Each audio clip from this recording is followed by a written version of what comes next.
वीर होते किस लिए, किस लिए किसी का इतिहास गाया जाता है। वीर सदैव अपनी बात पे टिकते हैं। हमार विराह लोरिकायन खंड से रही विराह के शीर्षक वीर लोरिक के पिंडादान और अभोरिक की शादी। 4 लाइन कवि जी भूमिका के अंदर भाव देते हैं वीरों के बारे में। कैसे?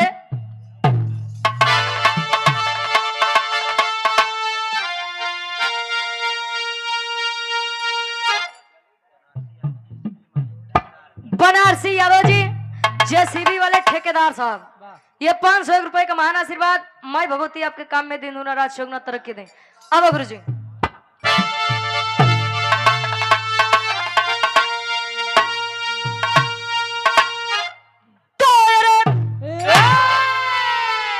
जंग जौहर का बजता बिगुल जंग में रंग लाती थी लोरिक की थी जब जवानी। माँ क्यों न पिंडदान हुआ, अरे मजरी कहे गुलामी न मंजूर मुझको, करे हक यदा जो बलवान हुआ।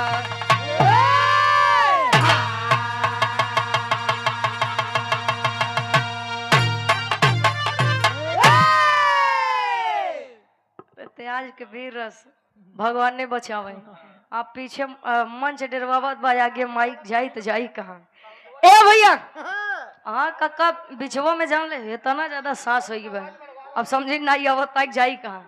ए भैया लोरिक के लइका या भोरिक, लोरिक के वीरताई के बारे में आप लोग जाना था, माना था। हमसे ज्यादा बुद्धिजीवी या ढेर बतावे और कहाई के जरूरत नहीं बा। अभोरिक मजरी और लोरिक के लइका गढ़गौरा में माई दुर्गा वाली शेरा वाली के पूजा आराधना वंदना करे। धीरे धीरे बाल्यावस्था से जब किशोरावस्था में आया, मतलब कि जब लइकाई से जवानी में प्रवेश किया, पहले के पुरनिया काका दादा एक बात कहे जकरे जवानी आवत है तो चोकरत की आवत रही कहे तोरे आए रही अपन वाले। ए भैया काहे कि पहले के लोग अपन जवानी काम में खर्चा करें और आज वाले इनके जवानी कब आवत बा, बुढ़ौती कब आ जात बा, कुछ पता नहीं चलत बा।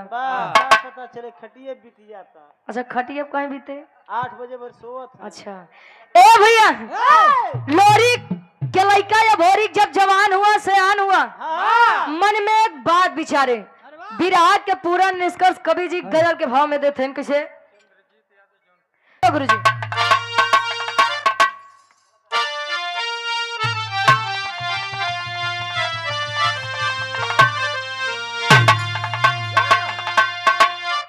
अरे काबे में,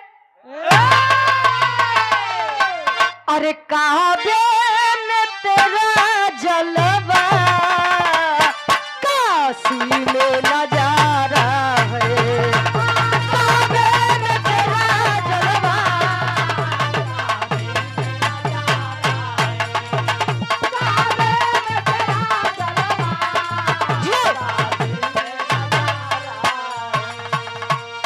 अरे काबे में तेरा जलवा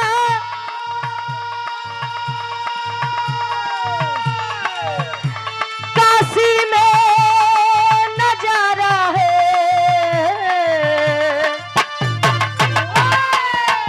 हमें ये भी तो प्यारा है, हमें वो भी तो प्यारा है, हमें ये भी तो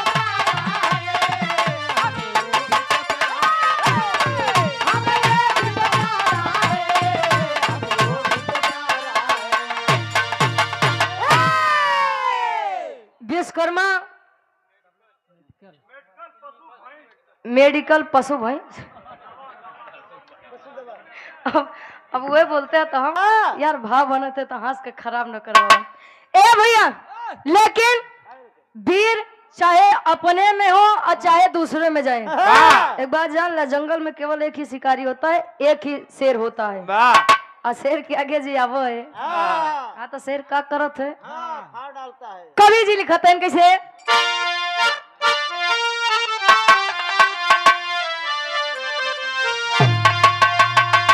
अरे गीदड़ की, अरे गीदड़ की टोली में शेर आके दहाड़ा है।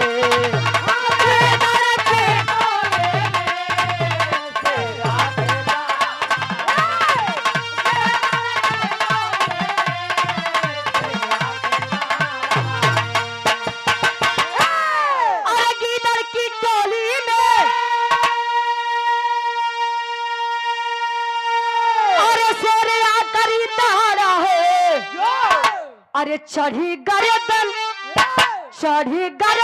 पे शेरे बबर पकड़ छाती को फाड़ा है।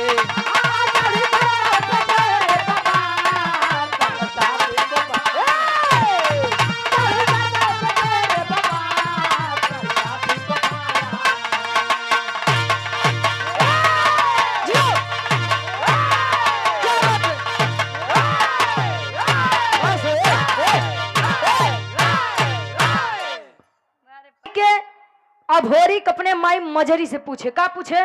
का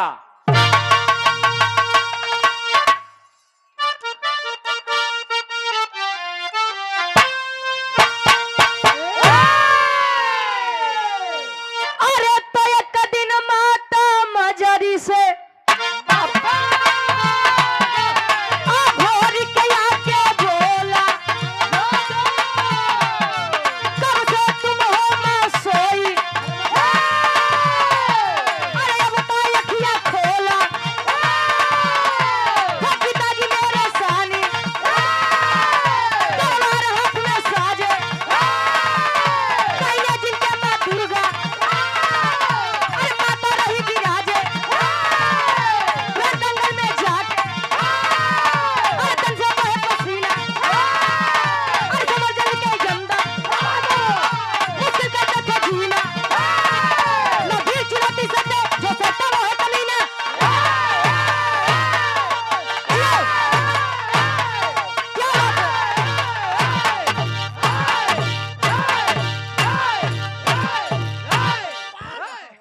बस बस बस बस बस।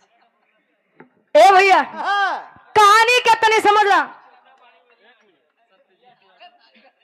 बस बस भैया इंटरटेन दे क्या? ए भैया कहानी क्या तने समझ रहा? आसाना पूर्ण विश्वास बा कहानी शीशा के जैसा साफ हुई, अजय हेनकी के जैसा हुई है, दो चार जने। हाँ तो फिर ये का गाई कुछ समझी नहीं आए। ए भैया जे बिरहा सुने आए बा ओकरे खातिर बिरहा बा बाबा। हां अजय बाकी बक्का आए बा कैसे बा? ए भैया हमार भाषा समझ में आवत बना, भाषा समझ में आवत बा भैया। प्रताप गढ़िया हम सब ने तब चढ़ी है।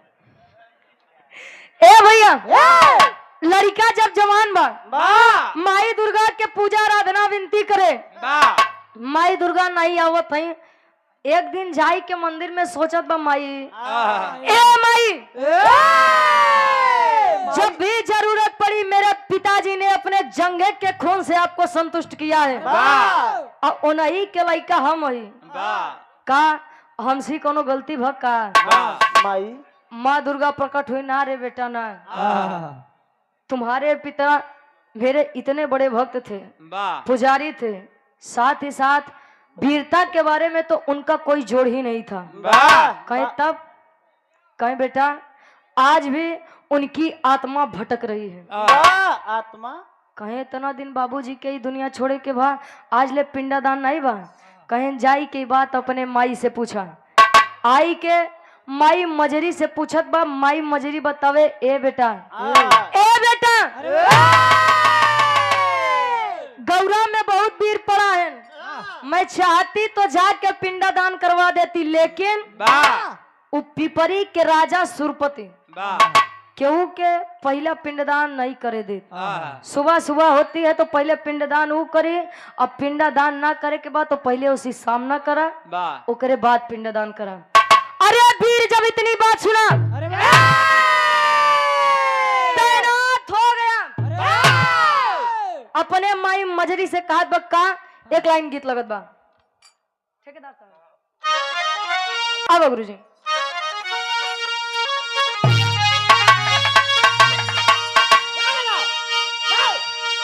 बिरहा सम्राट या स्वर्गीय गुरु रामदेव गुरु जी अपने जवानी के आलम में गए गायन और गाय के चला गए तू कब जाबू कहा हो प्रतापगढ़। अच्छा बताओ कब जब गुरु जी गावे कैसे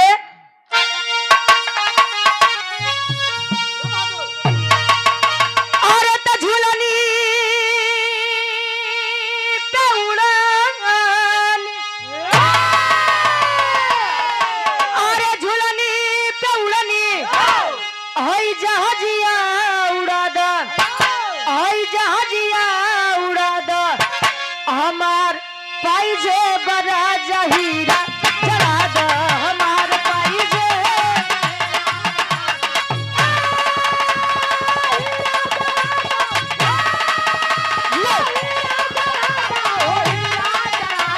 हमार पाई जे बड़ा जहीरा जरा द हमार पाई जे बड़ा जहीरा।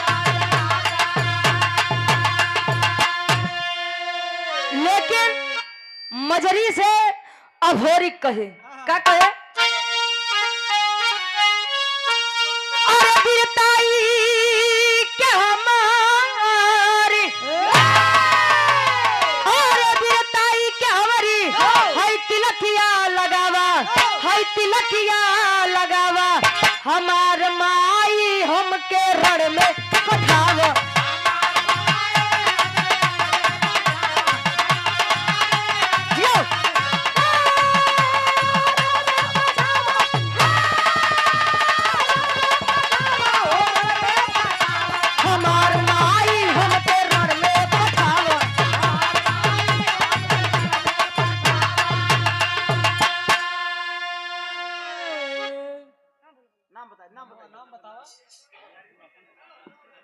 ढेर सारा मैं पुरस्कार अब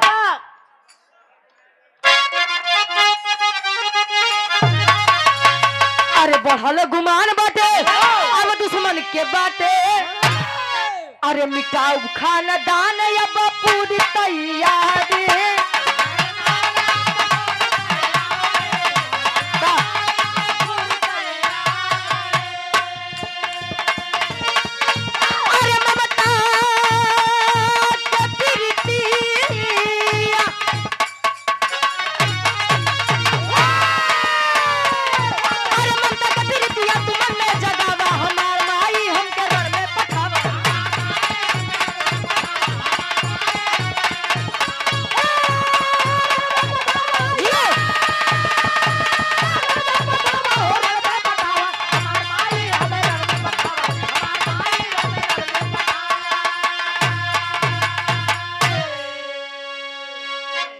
माई से कहे माई तिलक लगाइए और भेजिए मुझे कि आपका लड़का आपका बच्चा अपने बाबू का पिंडदान करके लौटे। ए भैया तिलक 3 प्रकार के होते हैं। तिलक हाँ हो एक तिलक जवन रोज पूजा करे के बाद लोग लगावत है।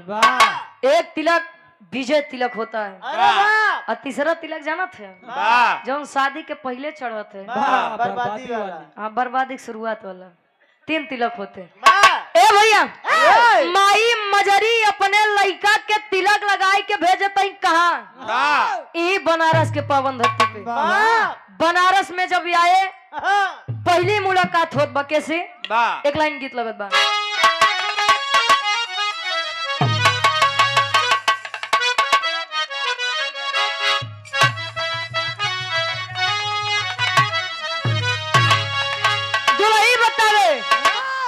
पहले के शादी ब्याह हो जाए तो गवना 5 साल 7 साल बाद जाते रहे हम सुने ही देखे नहीं बटी ए भैया दुल्हिया के जब गवन रखाई गया दुल्हिया अपन डर बया करता अपने सखी सहेली से कैसे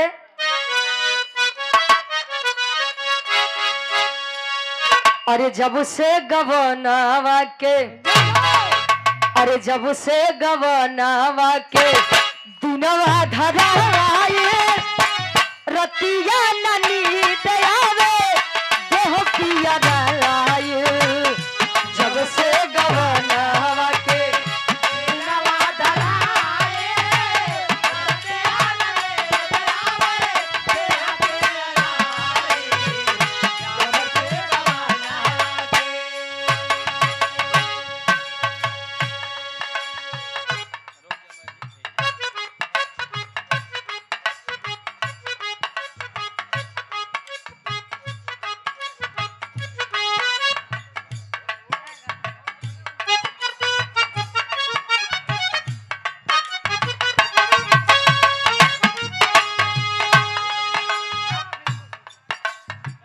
और हृदय के गार्जियन जी धर्म के हमारे बड़े भैया हैं, बहुत ही प्यार दुलार सम्मान मिलता है।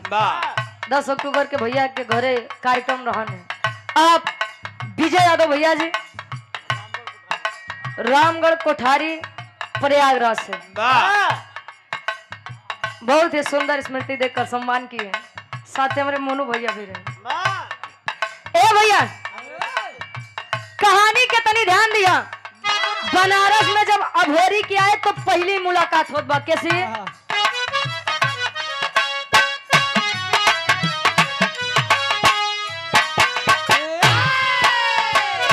कभी पिंडदान भोरी बनारस में आया, कर पिंडदान भोरी बनारस में आया, शशिधर पंडा से बात लड़ाया।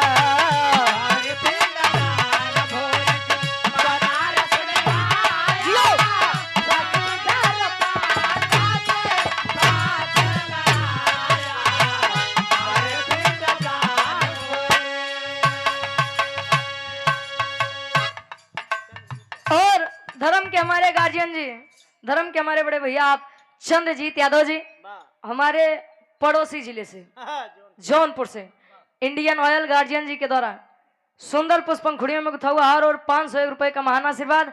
एक बार हम चाहेंगे कि गार्जियन जी के नाम पे एक बार तालियों के साथ स्वागत सम्मान कर दीजिए। आप लोग जौनपुर से चलकर आए हुए हैं इस पावन पवित्र ऐतिहासिक धरती।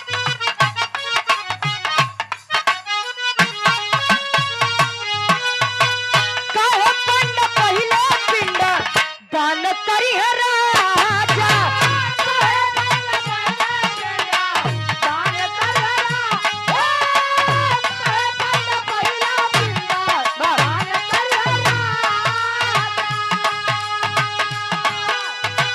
जबरदस्ती करबा बच्चा रण में मार जाबा, जबरदस्ती करबा बच्चा रण में मार जा, जबरदस्ती करबा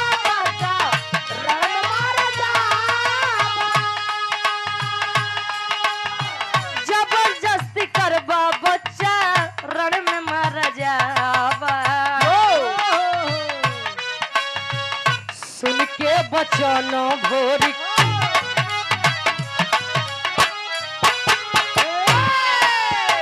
सुन के खबर भोरी मन में गुस्सा आया, शशिधर पंडा से बात लड़ाया।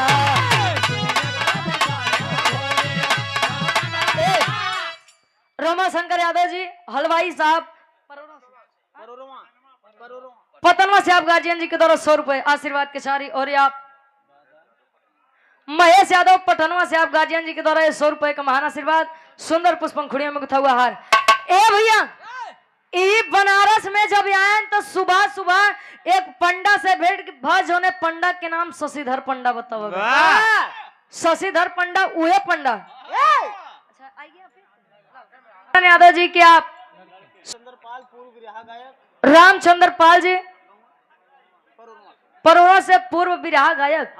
ये गार्जियन जी के द्वारा यानी गुरु जी के द्वारा 100 रुपए का महान आशीर्वाद। और आप सरदार राकेश पाल जी परसोधा से 200 रुपए और माला देकर सम्मान किए।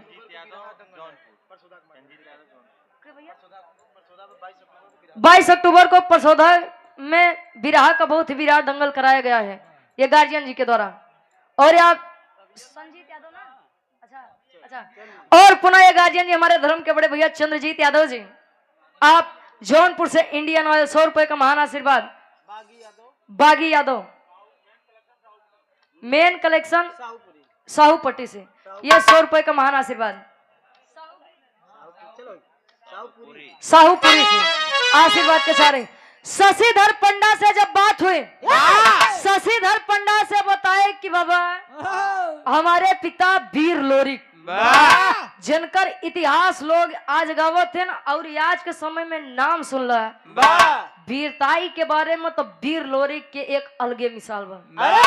कहीं तब कहीं मेरे बाबू के पिंडदान करे के बाद ओनही के लइका हम अभोरी कहे बेटा तू केहू के बेटवा हुआ है बेटा कहे कहे कहे न यहाँ का राजा पिपरी का राजा जो सुरपति है, सुबह सुबह पहले वही पिंडदान करता है अपने पुरखों का, और कोई जबरदस्ती करता है तो पहले युद्ध करता है, बाद में करने देता है पिंडदान। जब इतनी बतिया वीर अभोरी सुने, अरे तलवार निकाल लिया, गर्दन पे जैसे रखे काम बोल बोल बोल बोल तोरी माँ। कहे बोल पिंडदान करोगे कि न करोगे। बोल अब शशिधर पंडा सोचे यार अगर पिंडदान न करवाऊ तो ई मार दे, करवाए दे तो सुरपति मार दे, करी तो करी के कर, मरवाई तो मरवाई कैसे ए भैया शशिधर पंडा विचार करे एक काम करत हई। अब वही मुसीबत सामने खड़ी बा, पहले है करे बतिया मान ले थई, वीर लोरी के पिंडदान कर देते, जब सुरपति आई तब देखा जाए। पिंडदान करवाए, पिंडदान जब लोरी पाए, आत्मा को शांति मिली। बैठ के शशिधर पंडा से वार्तालाप करत है, तनी सुरपति के बरवा में बताऊता काहे नहीं करे बरवा में यही बार नहीं बारे मतलब विषय में। ए भैया आयतनी बतिया जब सुरपति सुने तब करत का टेरी के भाव में कबीज लिखत है।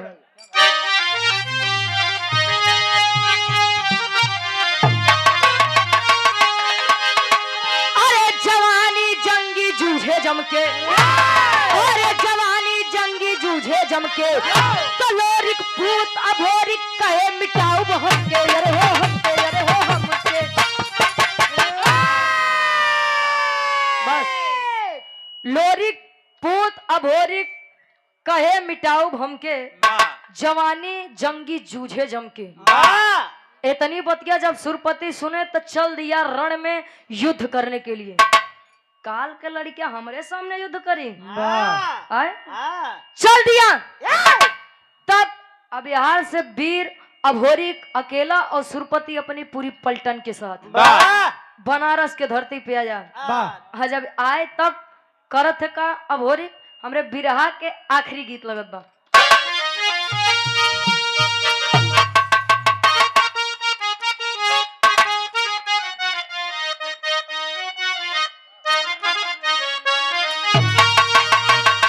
लड़की कहे अरे सासु मारे तनवा, अरे सासु मारे तनवा, होई न नदिया मारे तनवा, तनवा हई हो मारे कि तनवा हई हो मारे ना, तो हमारे भैयन के सरवा तनवा हई हो मारे ना, तो हमारे भैयन के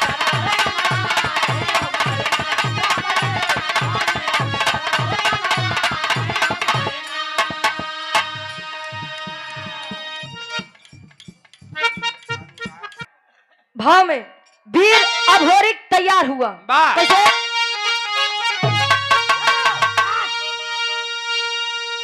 अरे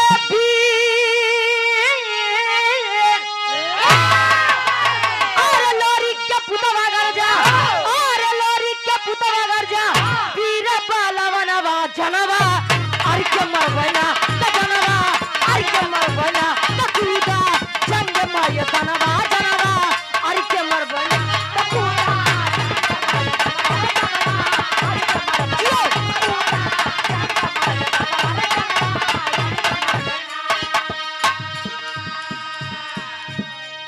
कूदा जंगे मैदानवा जनवा अरी के मरबेना। ए भैया ध्यान देंगे, सुरपति अपनी पूरी पलटन के साथ और वीर अभोरिक जहाँ एक बार आपत देगा और तलवार चलाई दे तो जान ला कितना सैनिक तो धराशाही हो जाए एक कई बारी में। सैनिक बचने के लिए जमीनी में सीधा सीधा लेट जाए, ऐसा हो जाए कि अभोरिक जान जाए कि मर के बस पीछा छोड़ दे हमारे। ए भैया धीरे धीरे करते करते जब पहुंचा सुरपति के पास, कॉलर पे हाथ डाला, पकड़ा और घोड़े पर से नीचे खींच लिया। उतर तेरी। और जब नीचे खींचा तो पूरे मुहे में सुरपति के कालिक पोत के और गदहा पे बैठाई के बनारस के ऐसा कोनो कोना नहीं बचा जहां वीर अभोरिक सुरपति के घुमाए न हो, गदहा पे बैठाई के ए भैया अब यार के बाद यारे छोड़ द अरे वाह यार अब अभोरी और सुरपति आपस में सामना करत है वाह और वहार पिपरी के राजा सुरपति के लड़की केवला पतिया वाह अभोरी के बिरताई के ऊपर तो वैसनो प्रसन्न रही वाह अंदर अंदर अभोरी से प्रेम भी करती थी वाह प्रेम प्यार हो वाह नहीं जनता का वाह जनबो जिनका बड़ा नुकसानदायक चीज बा वाह मिले कहाँ लल्लक माइक पर ए भैया केवला पतिया जब इतनी बतिया सुने हमरे बाबू के मोहे पे करखा पतंग चल के देखत अब केवला पतिया एक नंबर के जादूगर नहीं रही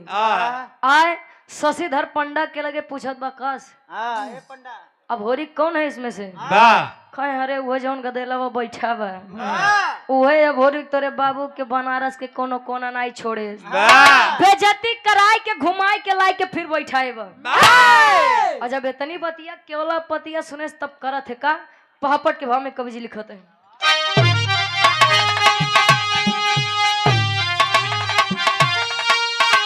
अरे आई केवला पतिया बन अरे आई केवला पतिया बन हसीना जीना मुश्किल बा अरे आई केवला पतिया बन हसीना जीना मुश्किल बा तब बात के इज्जत भोरित काहे छीना जीना मुश्किल बा बात के इज्जत भोरित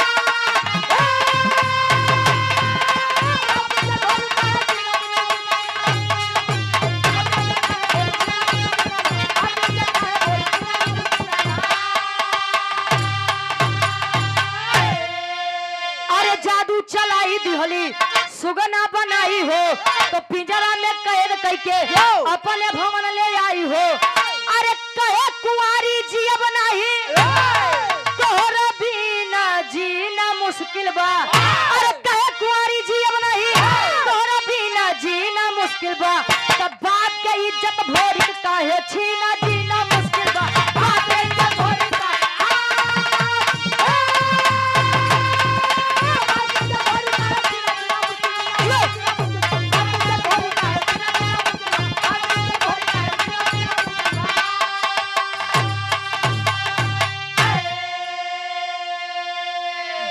चलाई दिहली सुगना बनाई हो अब पिंजरा में कैद करके अपने भवन ले आई हो सुगना बनाई के का वीर लोरी के लेकिन जब रात होए तब केवला पतिया पुनः अपने जादू से सुगना के फिर से अभोरिक वाला तन दे दे यानी पुरुष के रूप दे दे और जबरदस्ती प्रेम करे चाहे लेकिन अभोरिक इसे अपने शान के खिलाफ समझते थे कहे मैं ऐसे प्यार नहीं करूंगा कहे तिरिया चरित्र दैबो न जाना मेहरारू के चरित्र तो भगवानो नहीं समझे आप लोग तो बहरहाल इंसान है धीरे धीरे यह करत करत बीत गया जब जब सुगना के लड़किया बनावे तब तक अभोरी को सी प्यारे न करे कहे जा लोग तरसत हाथ होके मिलत है तो के अटकत बा ए भैया अब माई मजरी की अपने लड़का या भोरी के चिंता सतावे लगी गढ़गौरा के दुई वीर भेजत नहीं पता करे बरे कौन वीर गए आल्हा के भाव में कवि जी प्रमाण देते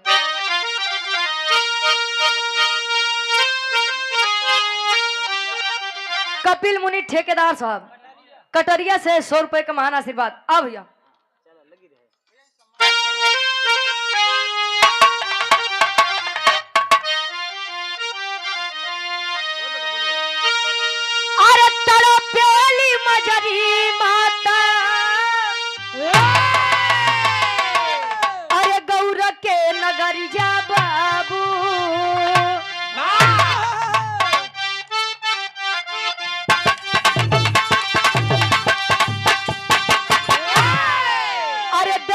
चनराई के दिहलिन पठान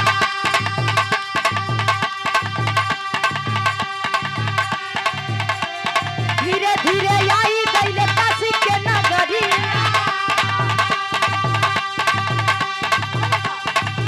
अरे शशिधर पंडा हो गई भेटा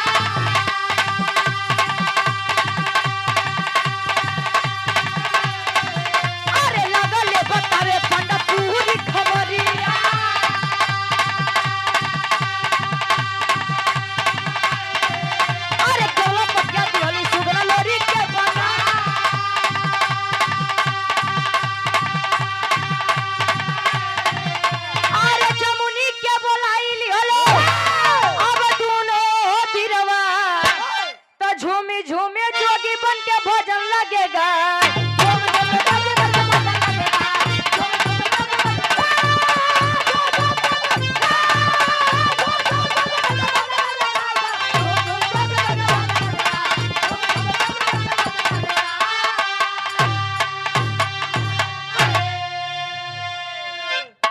साधु भैया हुआ इंडियन आर्मी एट ना बगल में घर हो, आप सब लोग जानत हुन और तई से ध्यान दियन हमरे रुचि भैया के बड़ी आगे जाए के हो, एमन कौनो शंका ना हो।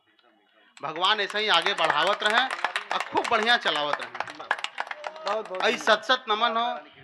नहीं भैया खूब बढ़िया, खूब आशीर्वाद। और साधु कहलन है कि भाई बहन बेटी आई है तो उसका जो है स्वागत होना चाहिए। हमके ठीक है, बहुत अच्छी बात है। तो रुचि खूब बढ़िया गावत थी। भगवान करे सब फेसबुक लाइक करत ही जा, खूब आगे जा। और ये आप धर्म के हमारे बड़े भैया काजू यादव जी, और ये आप धर्म के बड़े भैया साधु यादव जी, इंडियन आर्मी। एक बार भैया जी के नाम पे जोरदार तालियों के साथ स्वागत सम्मान करिए आप लोग। बनारस के शेर हैं आप लोग। ए भैया, जहाँ की मिट्टी पारस है उसी का नाम बनारस है। एक बार बनारस के नाम पे जोरदार तालियों के साथ स्वागत सम्मान करिए आप लोग। और ये आप मुलायम भैया धर्म के हमारे बड़े भैया, कल बिरहा का कार्यक्रम भी है। ये 500 रुपए का महान आशीर्वाद। कार्यक्रम भैया कल प्रयागराज। जी जी, आशीर्वाद के चारी कब मौका दे दिए ना भैया। भैया बिरहा पूरा हो था। हाँ, बिरहा एकदम आखिरी में बा बिरहा पूरा हो था। हाँ हाँ, ए भैया कहानी के तनी ध्यान ला। यहाँ गढ़गौरा के दुई वीर देवराई और चनराई गए वीर लोरी कब पता लगावे बदे। वीर अभोरी के जब पता लगावे गए तो शशिधर पंडा जब भेटाने मिलेन, शशिधर पंडा सारी बात बताया कि वो सुरपति के बिटिया केवला पतिया सुगना बनाई के अपने राज्य में लेके गवा। अगर लड़का के लावे के बाद तो जा।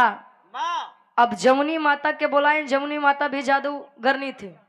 जमुनी माता कलई के देवराई और चंद्राई तीनों जने जोगी के रूप बनाई के और अंदर तेगा तलवार लिए तीनों जने पहुंचे कहाँ पहुंचे?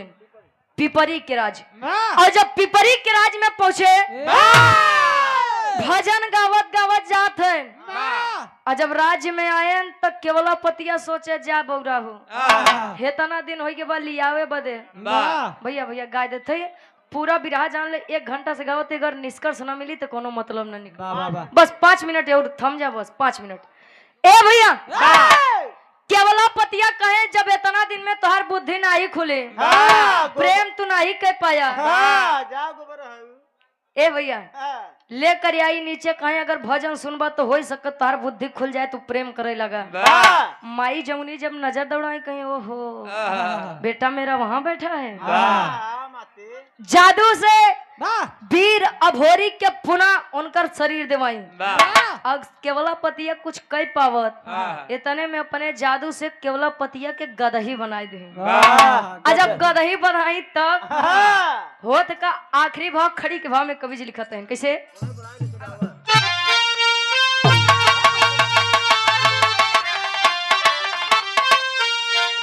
अरे माने गलती जमुनी के, अरे माने गलती जमुनी के अब धई के पैया।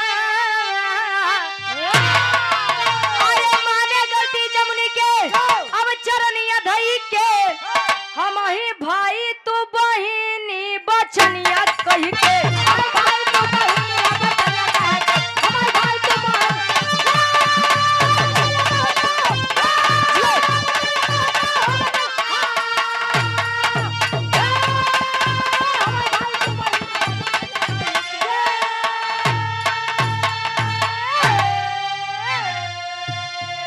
और आप गार्जियन जी ठेकेदार साहब यानी बनारसी यादव जी के आप साथी हैं। सतीश विधायक जी गार्जियन जी के द्वारा इस भाव का सम्मान करते हुए 500 रुपए का महान आशीर्वाद। ए भैया वीर अभोरी तलवार निकाल के जब सुरपति के गर्दनिया पे रखे, आज सुरपति अपने बिटिया के गदही के रूप में देखत हैं तो जान ले शान कुल मरी गे। जाई के माई जमुनी के चरण पकड़ते हैं। माई ए माई हम तो माई ना अपन बहन के दर्जा देत हई, हमरे बिटिया के बचाई ला। कहे कि एके सारे के छोड़ब ना, एकरे चलते हमका इतना पापड़ वेले के पड़ा। कहे छोड़बा कैसे? एक बात जान लीजिए, अगर कोई सानी व्यक्ति है तो उसका सान मार दीजिए, वो अपनी जान अपने आप त्याग देगा। वाह वाह वाह वाह। जाय के दंडवत प्रणाम करता है, कहे माई एक के छोड़ा भी एक शर्त पे। वाह कौने शर्त पे? कहे एकर जौन बिटिया बा केवला पति ओसी हमार शादी कराए दे। वाह। कहे बेटा शादी तो कराए दी, हाँ। लेकिन अबे हमार बिटिया देखा था गदही के रूप में बा, हाँ। कैसे शादी कराई? माई जमुनी फिर से केवला पतिया के वह रूप दी, और जब वह रूप दी तब आखिरी भाव में कवि जी लिखते हैं,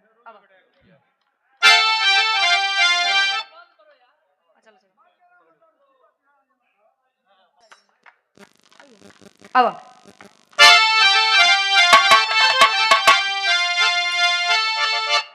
अरे केवला पतिया भोरी के हो गई शादी, शिव भोरी पैदा भइले पिपरी मिली आजादी।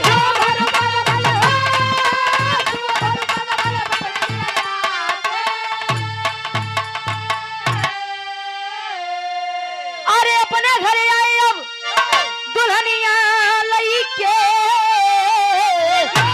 अरे अपने घरे आए अब, अरे दुल्हनिया लई के, हम ही भाई तू बहिनी बचनिया कही।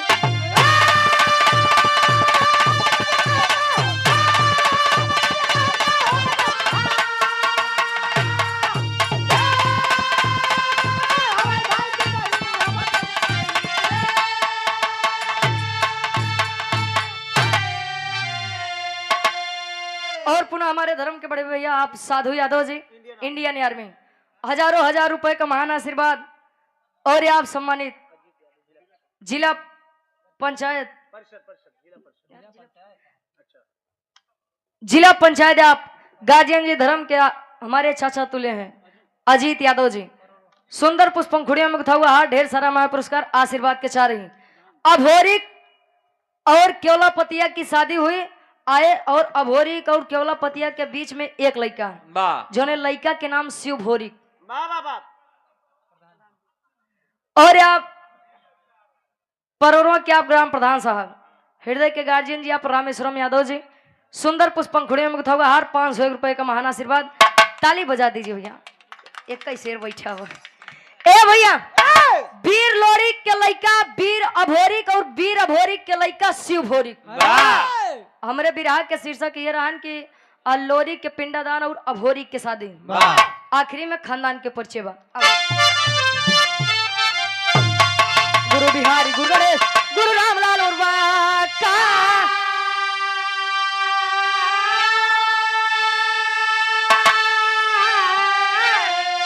अरे स्वर्ग विराजे कवि चंद्रिका, बच्चन का विजय पताका।